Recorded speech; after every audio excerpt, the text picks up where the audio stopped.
So hello everyone. कैसे आप सब लोग? उम्मीद है कि आप सब लोग अच्छे होंगे। तो भाई कल हमारा फार्मासिस्ट का एग्ज़ाम था। उसके बाद मैं अभी होश में आया हूँ क्योंकि एग्ज़ाम देख के तो भाई बिल्कुल ये मान लो एक तरीके से मौत का साया था कल, है ना। आरआरबी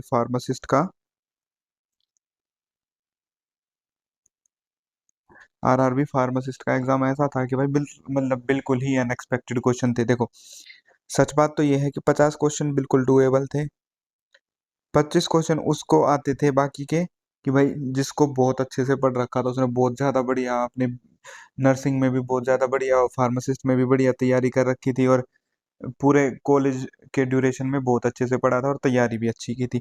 बाकी के 25 क्वेश्चन जो थे वो तो सिर्फ हवा बनाने के थे कि मतलब समझ ही नहीं आ रहा भाई, रीजनिंग के ऐसे क्वेश्चन डाल रखे थे, मतलब पता ही नहीं था भाई कि क्या सेट कर रखा है। मेरा था भाई थर्ड शिफ्ट में, तो मेरे को तो भाई बहुत मुश्किल लगा था। अब बता देना, सेकंड शिफ्ट वालों से मैंने रिव्यू लिया, वो बिल्कुल डर के बाहर निकल रहे थे कि भाई पेपर बहुत मुश्किल है, क्योंकि एम्स का अगर किसी ने सीआरई वाला पेपर दिया हो तो भाई बहुत ही हल्का पेपर था वो, तो इसके सामने अनएक्सपेक्टेड क्वेश्चन थे। मतलब अगर जिन लोगों ने 3-4 महीने प्रिपरेशन की थी उनके लिए तो बहुत मुश्किल रहा होगा। लगभग यूपीएससी के लेवल का पेपर बना दिया था भाई, पता नहीं क्या जरूरत थी। मतलब फार्मासिस्ट ही तो है यार हम, कौन सा यूपीएससी निकालना था हमें।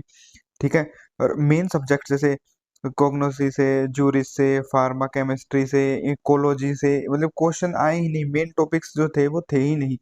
जनरल साइंस का भी मेरे को शायद नहीं लगा कि थर्ड शिफ्ट में कोई क्वेश्चन था। ठीक है। और मतलब प्रीवियस ईयर से तो अगर इसका कंपैरिजन करें तो बड़ा मुश्किल था भाई कि मतलब पेपर का लेवल कैसा है। बी फार्मा लेवल के पेपर वो नहीं थे। मतलब ऐसे क्वेश्चन तो भाई मैंने ना फर्स्ट टाइम पढ़े थे कि पढ़ते पढ़ते ही क्वेश्चन, मतलब टाइम ही चला गया। इतना कम टाइम, मेरे को तो लग रहा था 1 घंटा और ज्यादा दिया जाना चाहिए था। और जब आधा घंटा हो गया था पेपर को करते करते, बहुत ज्यादा मोटिवेशन तो बिल्कुल खत्म ही हो चुका था भाई कि क्या पेपर दे रखा है। मेरे को तो लगता है बहुत ही घटिया पेपर इन्होंने बना रखा था। ठीक है। सारे कोचिंग वाले ना, मेरे को तो लगता है कि भाई इनके ना बैच वैच सब बंद हो जाने चाहिए। 3,000 का बैच प्लस ये बैच ले लो, अभी एक शॉट पढ़ लो। ठीक है। तो भाई अब मैं कुछ क्वेश्चंस डिस्कस कर लेते हैं, उसके बाद हम डिसाइड करेंगे कि कट ऑफ क्या जाएगी। ठीक है। भाई देखो, कुछ शिफ्ट्स के क्वेश्चन मैं आपको बता देता हूँ। फीमेल वेजाइनल हाइजीन से क्वेश्चन था। अच्छा, कार्बोनिक एनहाइड्रेज इनहिबिटर्स से था। उसका एसिटो शायद है ना, एसिटा था। विटामिन यूज इन प्रेगनेंसी था। इंट्रैक्शन से एक क्वेश्चन था, मिल्क प्लस वो टेट्रासाइलिन वाला। अच्छा, गैस्ट्रिक जिससे बनता है। अच्छा, ड्राई पाउडर को यूज किया जाता है इनहेलर से। क्लासिफिकेशन थी हाइपरलिपिडेमिक की ड्रग की, है ना। तो एच एम जी सी ओ ए रिडक्टेस इनहिबिटर्स था। ग्लास और metal use in parental, incorrect question थे, है ना। फ्लोकुलेट सस्पेंशन का था। वायरस बैक्टीरिया हार्ट डिसऑर्डर का था। एक कैप्सूल साइज जो होता है ना, अप्रोक्सीमेट वैल्यू इन मिलीलीटर। अच्छा, पंप इनहिबिटर्स के क्वेश्चन थे। स्टेरलाइजेशन था। रूट ऑफ ड्रग एडमिनिस्ट्रेशन था।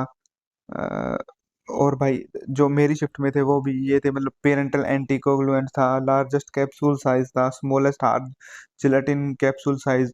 H M G C O enzyme drug था। टाइप ऑफ लेप्रोसी था। Straw coloured liquid after element separated from blood. ये मतलब कोई मेरे को ऐसे सीरीज वगैरह इन्होंने यूट्यूब पे दी नहीं थी। ठीक है। और सबसे मेन बात थी कि हमारी रीजनिंग और जीके भी बहुत मुश्किल थी यार।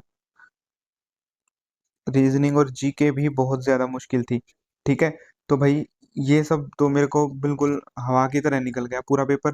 ठीक है। अब हम बात कर लेते हैं भाई कट ऑफ क्या रहेगी, क्योंकि इतना पेपर मुश्किल होने के बाद कुछ लोग कह रहे थे कि भाई कट ऑफ तो बढ़िया जाएगी, कट ऑफ तो बहुत अच्छी जाएगी, है ना। वो लोग कहाँ है भाई? मैंने सुबह सारे रिव्यूज लिए कि भाई कैसा क्या पेपर रहा किन किन लोगों का। तो उसके बाद मैंने एक गूगल फॉर्म भी डाला था अपने ग्रुप पे। तो उस पे से ज्यादातर लोगों ने अप्लाई किया और अपने एवरेज अटेम्प्ट बताए। उसके बाद हम डिसाइड कर लेते हैं भाई। ठीक है। तो यूआर कैटेगरी के जितने लोगों ने अप्लाई किया वो है 3,390 फॉर्म, और एवरेज अटेम्प्ट बताए। उसके बाद आता है ओबीसी। ओबीसी के लिए था 2,932। सिविल कह रहा हूँ, ये ईडब्ल्यूएस का था 6,933 कैंडिडेट थे। और इसके बाद बचता है एससी कैटेगरी के थे 2,712। तो ये कैटेगरी थी हमारे पास। ठीक है। अच्छा, एसटी कैटेगरी के थे एसटी कैटेगरी के 1909। तो ये हमारे पास मेन थे। उसके बाद कुछ पीडब्ल्यूडी कैंडिडेट्स थे, लेकिन पीडब्ल्यूडी के 11 ही कैंडिडेट्स ने जो है फॉर्म भरा था। तो इस वजह से मैं सबका तो नहीं बता सकता कि भाई उनकी कट ऑफ क्या आ जाएगी, क्योंकि 11 लोगों का कैलकुलेट करना थोड़ा सा मुश्किल रहता है। तो जो टोटल नंबर ऑफ फॉर्म थे वो हमारे पास जिन लोगों ने भरे उसके अकॉर्डिंग ही मैं कट ऑफ आपको बता रहा हूँ। तो वो थे हमारे पास, इनको ऐड करेंगे तो 17,000 कुछ आ रहा था, 17,876 शायद था। तो इतना हमारा एवरेज जो स्टूडेंट्स थे उन्होंने डाटा दिया है, उसके अकॉर्डिंग ही मैं आपको कट ऑफ बता रहा हूँ भाई। तो यूआर की जो कट ऑफ बनेगी वो कहीं ना कहीं 61 59 से 61 के बीच में बनेगी, क्योंकि हमारी नंबर ऑफ पोस्ट काफी कम है भाई। तो कुछ कैंडिडेट्स तो ऐसे होंगे जो बिल्कुल बहुत बढ़िया पेपर करके आए होंगे, है ना। इसमें +-2 61 में +-2 अगर आप करेंगे तो ये इसके अराउंड कट ऑफ रहनी चाहिए, मेरे को तो जहां तक लग रहा है। अच्छा, इसके बाद ओबीसी कैटेगरी के लिए ये 58 +-2 कट ऑफ रहेगी। ईडब्ल्यूएस के लिए भी 57.5 +-2। ओबीसी कैंडिडेट हो गया। एससी कैंडिडेट के लिए कट ऑफ जो रहेगी वो 56.5 के आसपास +-2। एसटी कैंडिडेट्स के लिए 53 +-2। ये हमारी कट ऑफ रहने वाली है, क्योंकि मैं खुद भी समझ नहीं पा रहा हूँ, क्योंकि भाई मैंने काफ़ी पढ़ा हुआ है और मैं 77 क्वेश्चन ही अटेम्प्ट करके आया था। तो मिनिमम 10 से 15% क्वेश्चन तो मिनिमम गलत होंगे, 10 से नहीं, मैं 20% भी मान के चलूंगा। तो हमारे क्वेश्चन गलत हुए होंगे। अगर मेरे क्वेश्चन 16 भी गलत होते हैं तो 4 नंबर तो इधर से ही चले जाएंगे भाई, और 16 नंबर इधर से, तो 57 नंबर के आसपास मेरे बनते हैं ओबीसी कैटेगरी में। तो भाई लगभग श्योर मैं खुद भी नहीं हूँ भाई। तो मेरे को एक बार बताना भाई कि मतलब नासा का पेपर लिया था इन्होंने, क्या लिया था, ठीक है।